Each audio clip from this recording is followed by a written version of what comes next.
honoured, Madam Deputy Speaker, with a meeting with Shripad Naik, who is the Minister for AYUSH. He's the Minister in charge. He's actually the equivalent of a Secretary of State. I mean, whereas here Secretary of State has responsibility for 66 million people, Shripad has responsibility for 1,300 million, 1.3 billion. I think I've got that right. I never was a mathematician.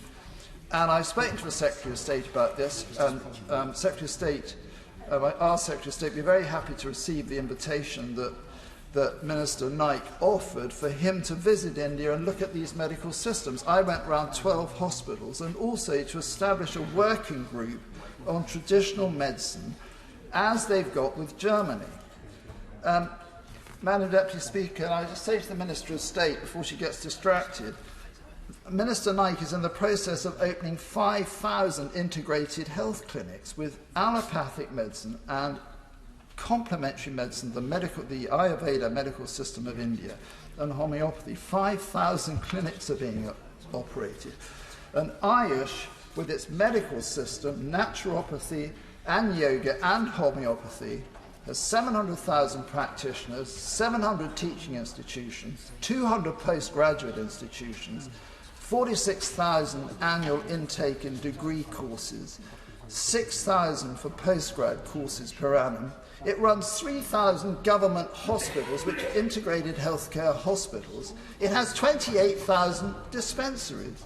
It has 9,000 government manufacturing units and 6 AYUSH practitioners per 10,000 of population. This is a massive operation. What I'm suggesting to my honourable friend is you really need to look at this, because it offers us a chance to have a much better regulatory regime in this country. I do not think our complementary integrated healthcare regime is thorough in the sense that it's scrappy, it's fragmented, and I know that from working in this field. But the AYUSH ministry, set up by Prime Minister Modi in 2014 as an independent ministry, and he, I remind colleagues, has just been re-elected for another term, for 5 years. He has doubled the budget twice. It's gone up 4 times in 5 years, because this is so effective in terms of treating people.